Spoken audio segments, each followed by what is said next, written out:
Hello, a great welcome to this series on earthquake resistant design of building and structures using ASCE SEI 722.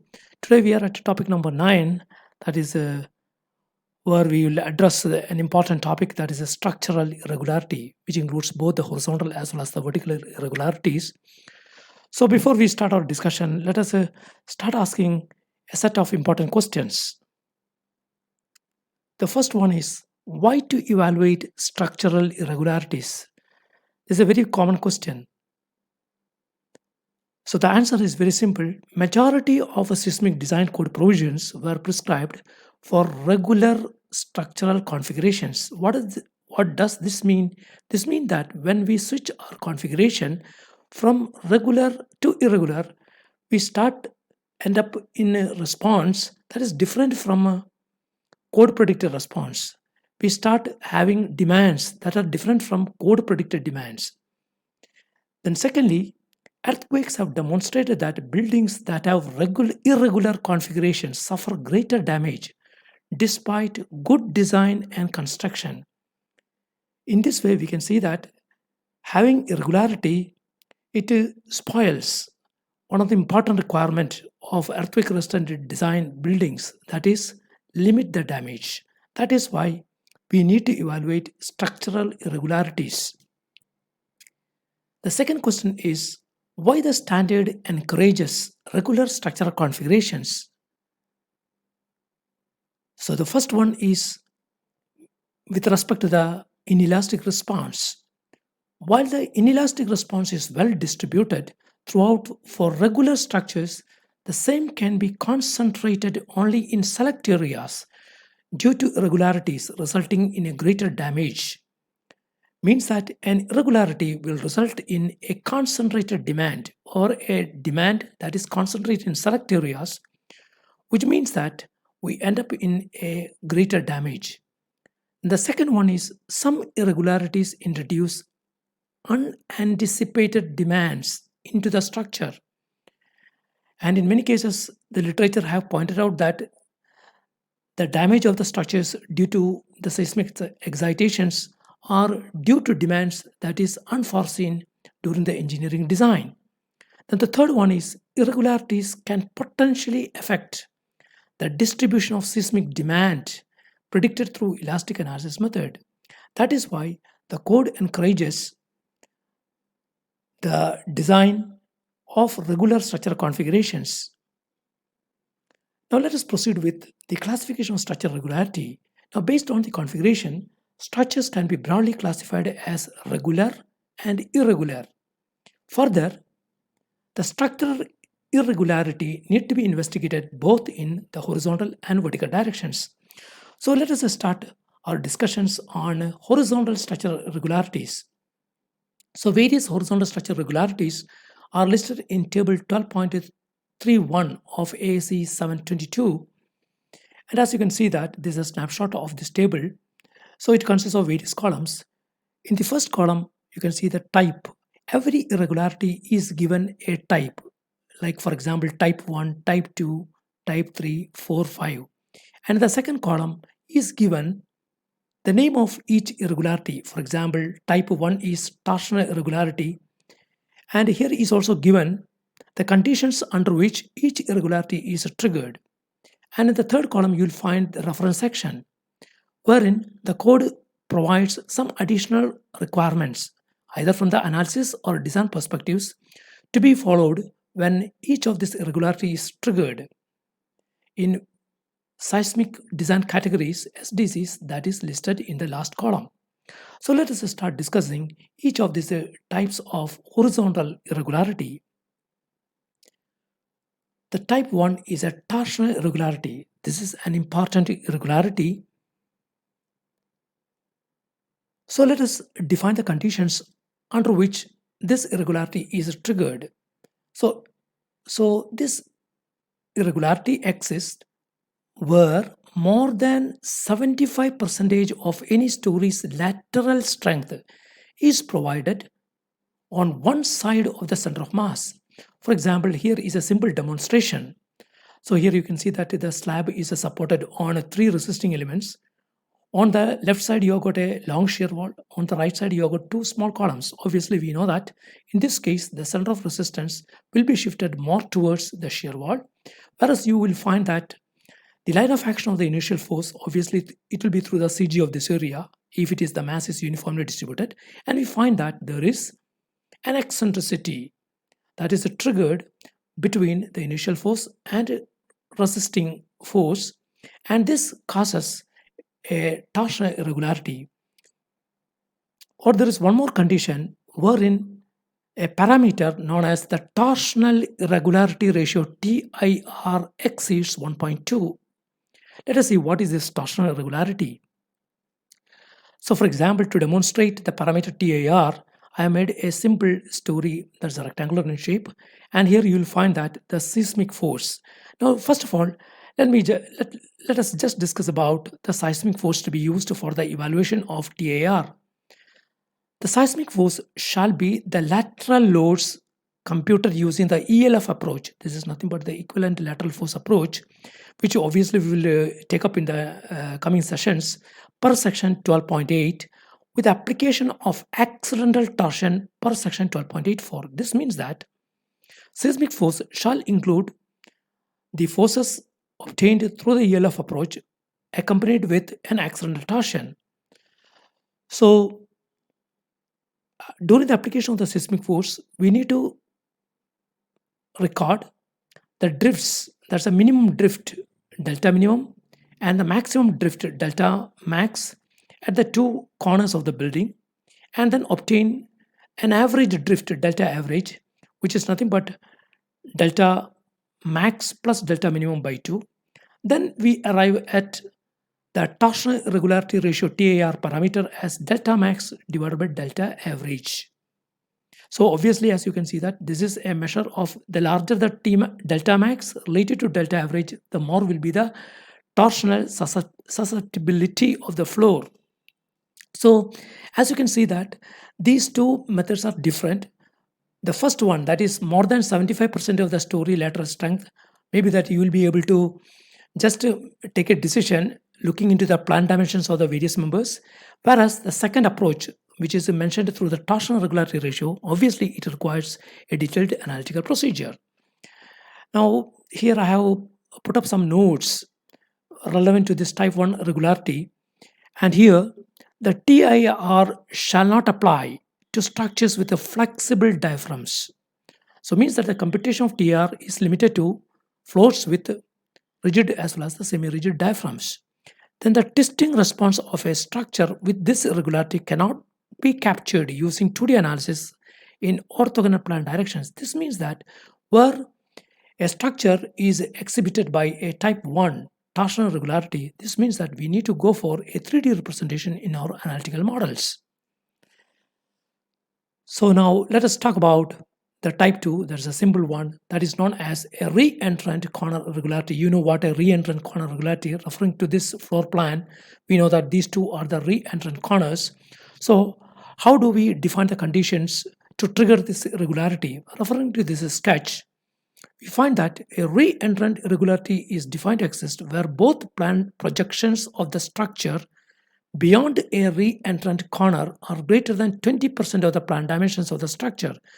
Means referring to this sketch, we find that for this irregularity to trigger XP, that's a projection beyond the re-entrant corner by the plan dimension in the direction X, this need to be greater than 0.2. Similarly, in the Y direction, YP by Y, when it exceeds 0.2, this irregularity is triggered.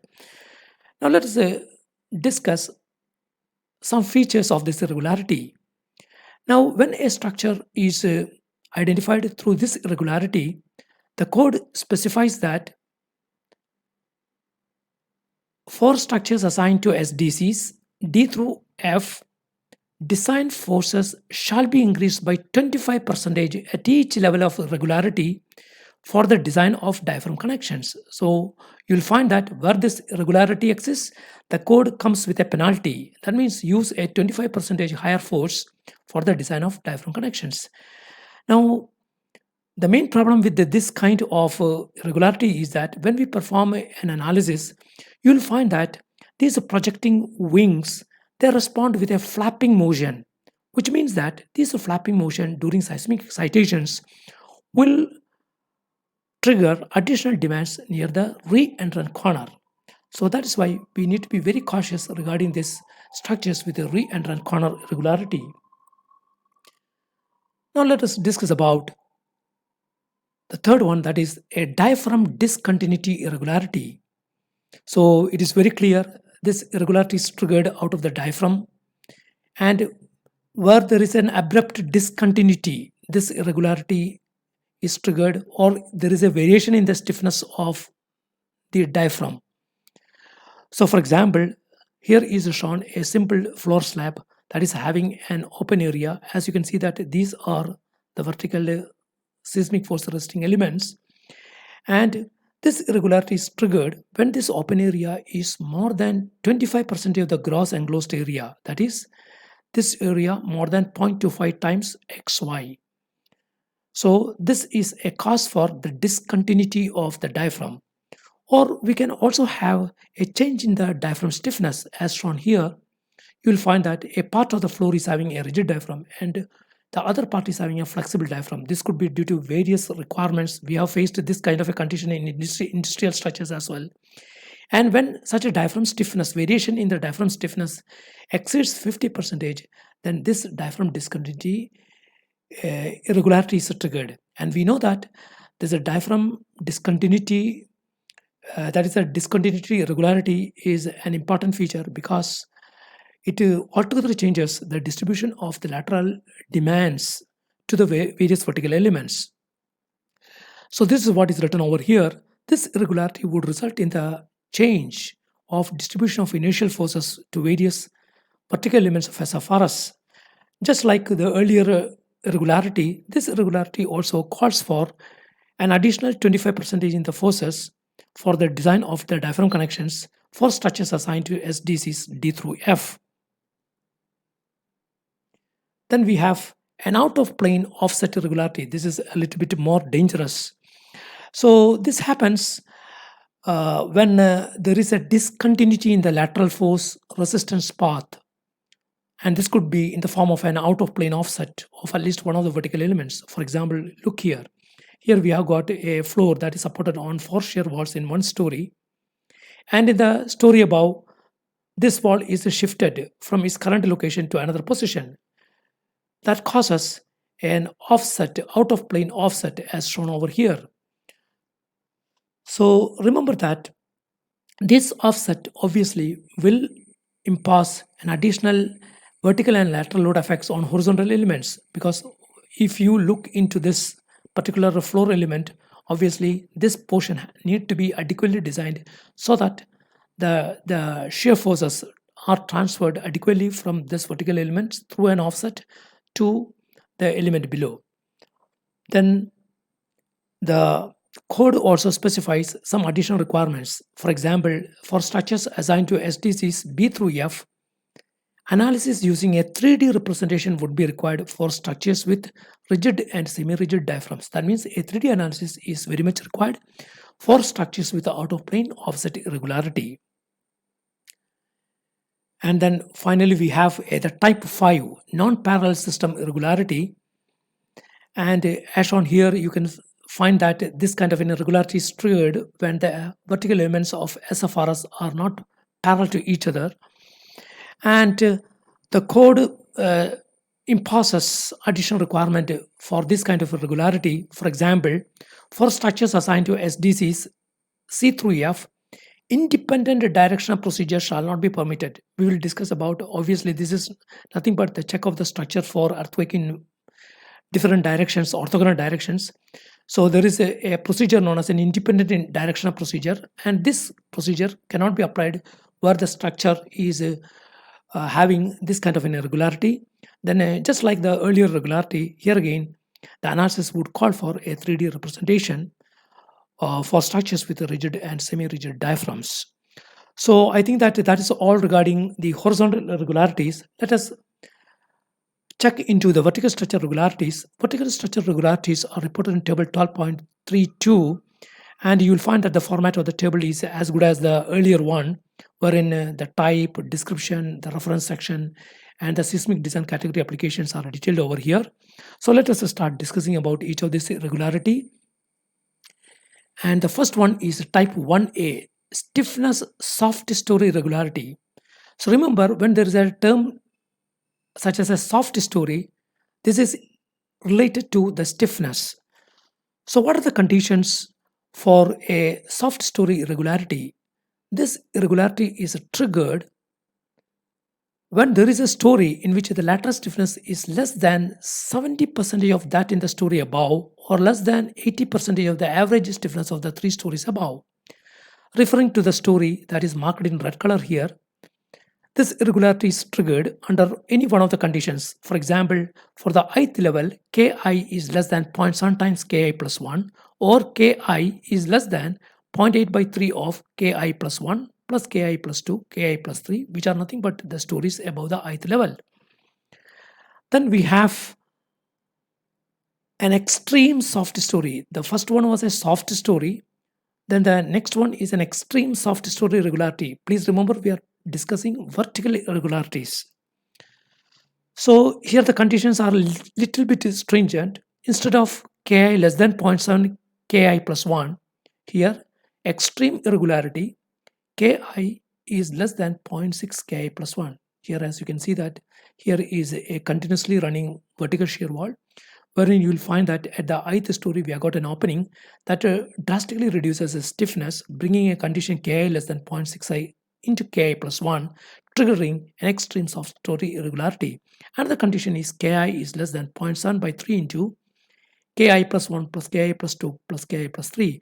And here I can just point out a normal construction wherein which may call for a soft story or an extreme soft story irregularity. Here is a simple two-bay multi-story building wherein you will find that the lower stories are having the masonry walls, okay, constructed across, and an in-between story do not have any construction. And obviously this will call for an soft story or an extreme soft story irregularities. So we need to be very careful while checking the demands over these three columns. Now, just like any other irregularity, the code also prescribes some precautions. For example, these kind of irregularities obviously will trigger undesired demands. It could be in the form of the strength demand or a displacement demand. For example, if you analyze this kind of a structure, you will find that there is a very large additional strength demand coming over these three columns, which are not provided with any masonry walls. And again, if you inspect the displaced shape, you'll find that the story drift is likely to be very, very significant in this story where there are no masonry infills.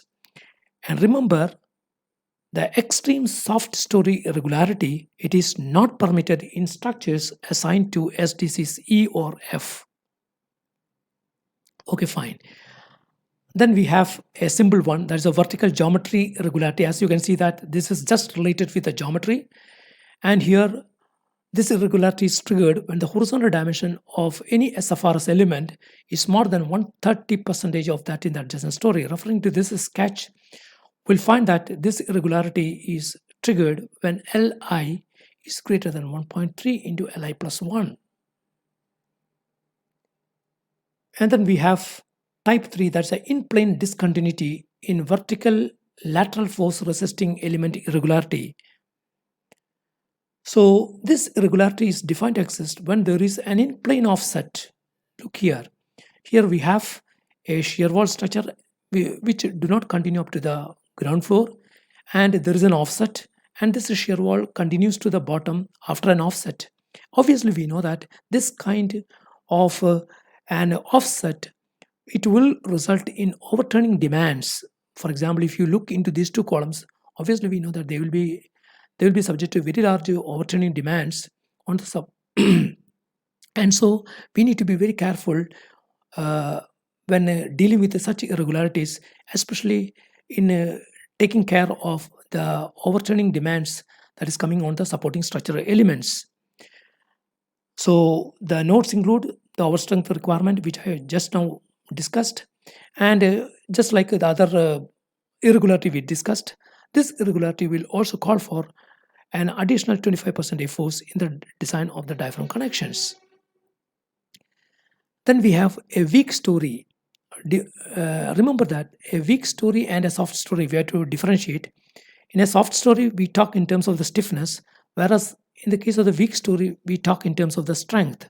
So this irregularity is defined to exist when the story lateral strength is less than the story above. So look here, with respect to this structure, for the story I, if the strength is STRI, when STRI is less than STRI plus 1, as shown over here, because you know that there is an opening over here, so we are bound to have a strength very much less than the strength of the story above, then this kind of a irregularity is triggered. And remember that the irregularity, that's a weak story irregularity, identified through type 4A, it is not permitted in structures assigned to SDC, E, or F. Then we have an extreme weak story irregularity. So in this case, this irregularity is much more stringent than the type 4A. And in this case, the story lateral strength in any floor is less than 65% of the story above, as is very clearly identified here. STRI, when this is less than 65% of STRI plus 1, then this irregularity is triggered. So remember that when a structure is having type 4B irregularity, then and when they are assigned to SDC, B or C, their structural height should be limited to 30 feet or 9 meters. And further, for structures assigned to SDC, D, E or F, irregularity for B is not permitted.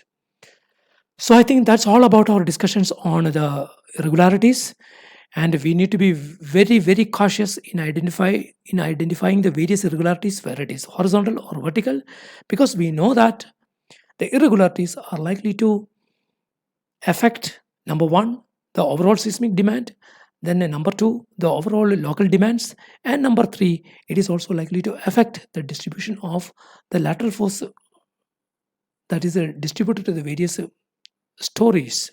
So an irregularity may require either an inspection, or maybe that an irregularity require some detailed calculation. So that's all about this presentation on the irregularities. If you have any kind of a comment, please let me through the comment box, and please go ahead and subscribe to the channel. Thanks a lot for listening. Have a nice day.